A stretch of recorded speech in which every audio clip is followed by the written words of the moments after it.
This video is presented by Western and Southern Financial Group, a game plan for your financial future. Every great team starts with a strong foundation, and your future should too. With life insurance built like a championship roster, Western and Southern helps protect what matters most so you can focus on winning today while planning for tomorrow. Whether you're just starting out your journey, building your dynasty, or ready to retire like a champion, Western and Southern has the right play for your life stage. Visit westernsouthern.com to get your free life insurance quote today. Western and Southern, built to win.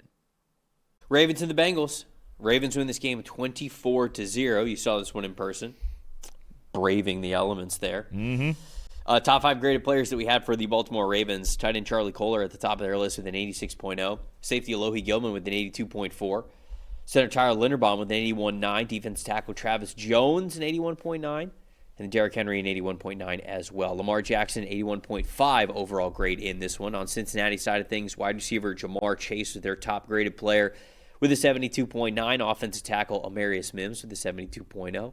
Running back Chase Brown with a 68.6. Cornerback Dax Hill a 67.4. Defensive tackle BJ Hill a 65.3. And then Joe Burrow in this one a 78.9. Dalton South told the story. And it's funny because a lot of the blame for this game has gone to Joe Burrow. And obviously the pick six was bad. That was the nail in the coffin there for their season, basically. And you see the very solid grade there for him and actually their highest graded player on offense there, actually on their whole team.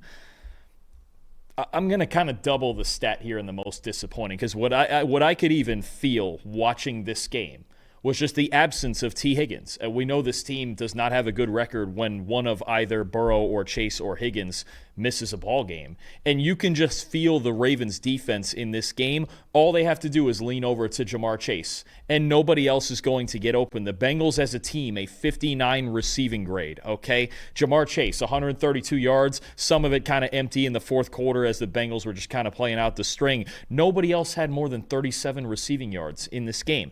Another wide receiver did not catch a pass until Mitchell Tinsley had a 16-yard catch in the fourth quarter. There were 3 drops, one from Tinsley in the end zone just before the pick six that put the final nail in the coffin. Jamar Chase himself had 2 big drops early in this game. There was a slant that really stunted their first drive of the game where they could have scored. They came out with no points on that drive. There was a tip ball that the ball was a little bit high, but Chase oftentimes over the middle comes down with that, ends up as an interception. That takes points off the board. 2 for 7 on contested targets as a team, 4 explosive catches, 3 of them from Jamar Chase. You can feel the Ravens when you watch this. All the coverages rotating to Chase. Somebody's always high and low, even when they're single high. Guess where the free safety is? Which hash mark is he on? Whichever side of the field Jamar Chase is on. There just is no other threat on this field without T. Higgins out there. And this offense, part of this to me is on Zach Taylor. This offense cannot just completely cease to function when one of these 2 guys is not on the field. I understand they're both great. They're 2 of the top 15 receivers in the NFL. But right. T. Higgins not being out there, there's just no respect for anybody else. Yeah. For Andre Yoshivas, for Mitchell Tinsley, for the tight ends. The defense just doesn't care who else is out there. They're daring Joe Burrow to throw some sort of vertical ball on the backside of these formations away from Chase. Right. And I get it. He just won't do it. They're not open. So Joe Burrow's going to play quarterback the way he knows how to play quarterback. And he's real upset with his performance, and I get it. But, man, help me out. Like, I don't know how you can have an offense that completely just ceases to function when one guy misses a game. When T. Higgins misses a game, it's just gone. There's just nothing left. Okay, we have no answers left. Right. That's the part that, as the game went on to me, I was just like, Jamar Chase is the only person out here who can even has a chance to create an explosive play. Yeah. No, it does feel that way, as if one of these guys miss, you just don't feel great about it. And I think if Joe Burrow plays this season fully healthy, I think that it looks better at this point in the year, right? You feel a little bit more comfortable, a little bit more confident, giving those guys a chance on the backside like you were mentioning. But that's just not where the Bengals are. And I think for them to score 0 points in this game, that's 24-0 is not really indicative of sort of like how close I feel like the game went.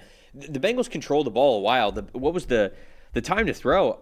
the Bengals had the ball for 39 minutes in this game. The Ravens only ran 40 plays. They dominated this game. The Ravens ran 40 plays, had a 7.9 yards per play average. The Bengals ran 71 plays, had a 4.2 yards per play average there. So they controlled the ball a ton in the middle of the field between the 20s. But the Bengals weren't even in the red zone very often. They were only 0 for 1 in the red zone. They barely got in the red zone. Dalton, they had 1 3 and out all game. Every single other time that they got the football, they got at least one first down on it. So the Bengals were able to do some things, but they weren't able to string it together. They weren't able to capitalize. They weren't able to get in a scoring position.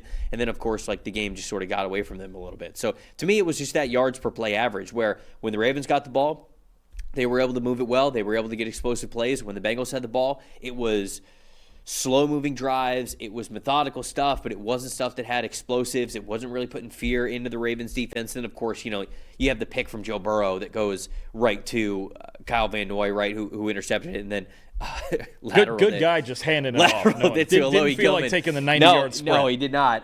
And he knew that Gilman was faster than him, so I think that's a good teammate there. But, it's just with this Bengals offense,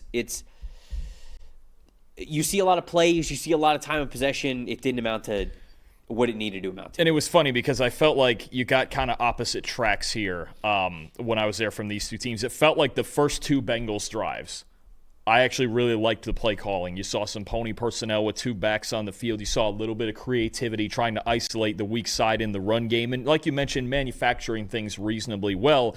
And then it all just kind of stalled when you got in that cold weather game and you just have to be the more physical team and really create explosive plays, where it felt like the other way around for the Ravens. Todd Monken trying to find a rhythm the first two drives. And after that, it felt like, okay, you know what? We're done screwing around. We're going to put the big blocking tight end Charlie Kohler on the field. We're going to put big 300-pound Patrick Ricard on the field. We're going to run it right down your throat on the strong side. We're going to run power, and we're going to see if you're going to stop us. And then Lamar Jackson, didn't have to do a ton in this game. Was it only 13 pass attempts? I think it was in this game. Among the 12 pass attempts in this game for Lamar Jackson, 18 dropbacks. But I thought especially the very last drive of the first half was the most important one. Put him up 14-0, and I thought Lamar just found enough explosive plays in there to create that gap, right, and to really make the Bengals uncomfortable in those conditions. So credit to Todd Monken for making the adjustments. Didn't get a ton of opportunity to work with, but took advantage of the ones for the most part that he got. And again, I just think this Bengals offense, after the first two drives, after that first 15 kind of scripted plays there,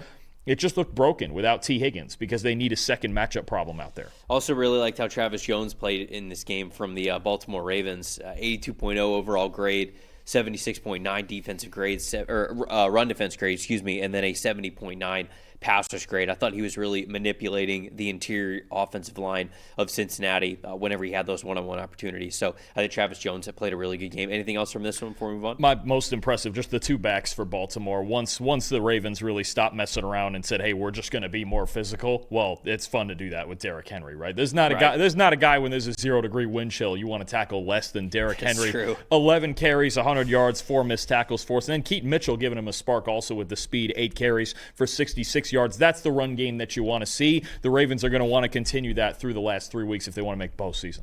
Everyone's got takes. Numbers have truth. And the truth is, most people are betting with emotion. Sportsbooks feed on it. TikTok gurus sell it. The hype machine runs on it. That's how you lose. PFF is different. You're betting with winning data. The same data trusted by all 32 NFL teams and the sharpest minds in the game. PFF betting tools take every prop, every matchup, every angle, and run them through our custom models. Built on the best football data in the world. What comes back is your edge. Simple, sharp, and built to win. Want to go deeper? PFF puts a pro-level analytics department in your hands, giving you the same insights teams use to find every advantage. Build your game plan with matchup analysis. Project every snap, every matchup, and every edge before kickoff. Because the smartest plays start long before Sunday. Hit rates show how a player performs against their prop and against defenses built the same way. It's the data that gives you real confidence in every pick. Next, Key Insights translates PFF data into the story behind every matchup, giving you the why that powers your bets. From coverage schemes to defensive looks, it's the context that turns raw numbers into winning decisions. When you're ready to take action, filter through every prop on the market and focus on the opportunities that matter, by game, matchup, or value. Then, shop for the best available line in your area and tap your book of choice to place the bet instantly. Everyone's got takes, but now you've got truth. Bet with data, win with PFF.